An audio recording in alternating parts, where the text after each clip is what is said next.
Assalamualaikum warahmatullahi wabarakatuh. Izin memperkenalkan diri. Nama saya Dita Sabrina dari kelas manajemen 22B dengan NPM 22411088. Di sini saya akan menjelaskan tentang manajemen keuangan internasional.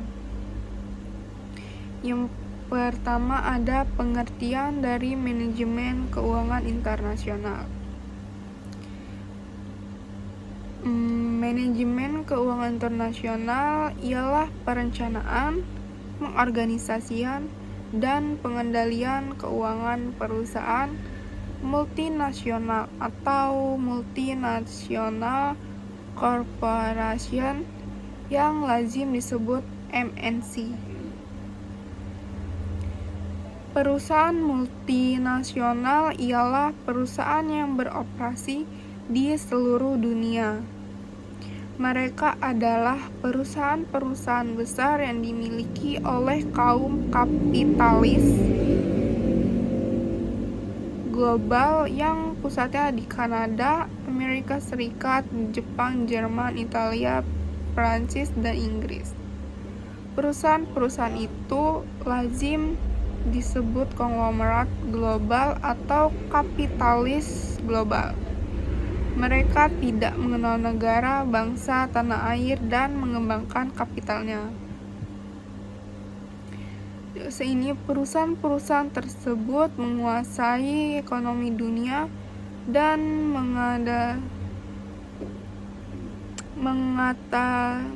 mengadasai ekonomi negara-negara sedang berkembang di Afrika, Asia, dan Amerika Latin. Tujuan mereka yang utama adalah mencari keuntungan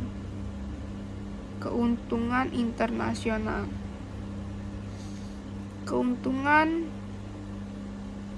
internasional penting bagi yang pertama, ekspansi perusahaan multinasional atau multinasional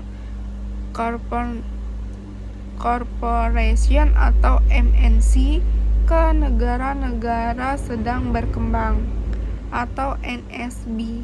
Yang kedua, ekspansi ideologi globalisasi. Dan yang ketiga, perdagangan internasional atau ekspor impor.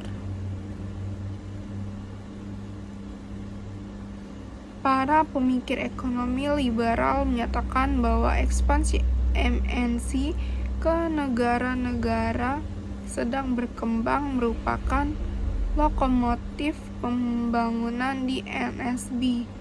Oleh sebab itu, kehadirannya sangat diharapkan untuk meyakinkan rakyat di negara-negara yang sedang berkembang bahwa MNC itu penting. Dipromosikan ideologi globalisme, tanpa MNC tidak akan ada pengembangan di negara-negara sedang berkembang karena mereka kekurangan modal, ilmu, teknologi, dan tenaga ahli. Keuntungan dari perdagangan internasional. Keuntungan utama yang dapat diraih dari perdagangan internasional adalah peningkatan kesejahteraan dan kemakmuran masyarakat.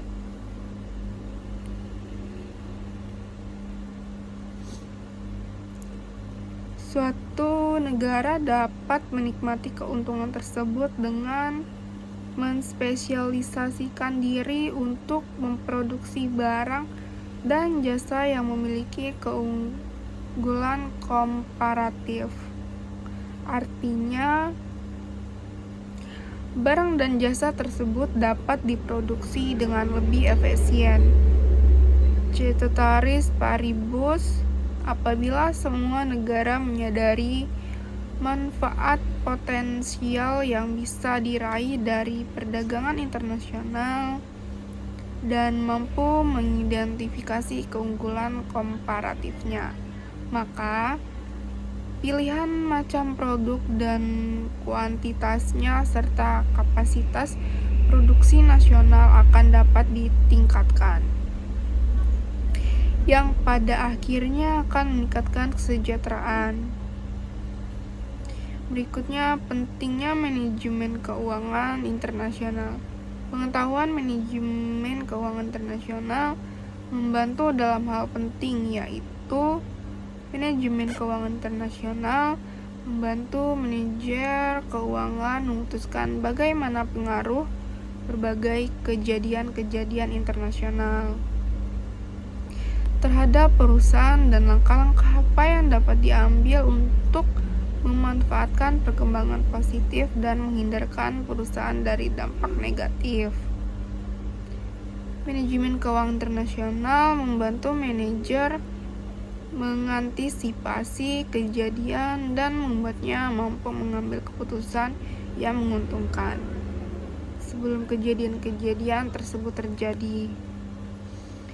Kejadian yang harus diantisipasi tersebut dapat berupa perubahan kurs valuta asing, tingkat bunga, laju inflasi, pendapatan nasional.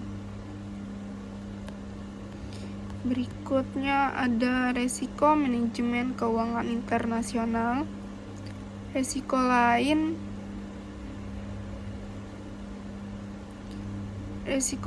yang sering dijumpai dalam perdagangan internasional adalah resiko negara atau country risk. Resiko ini antara lain disebabkan oleh perang, revolusi, kerusuhan sosial, dan ketenangan politik yang mengancam kestabilan keamanan. Country risk dapat dialami oleh investasi langsung asing,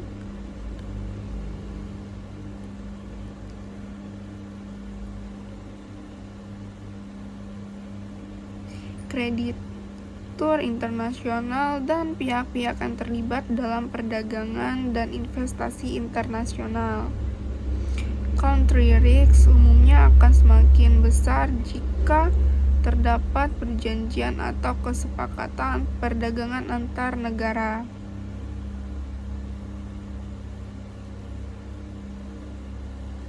Hal ini karena masing-masing negara menggunakan pedoman jurisdiksi yang berbeda.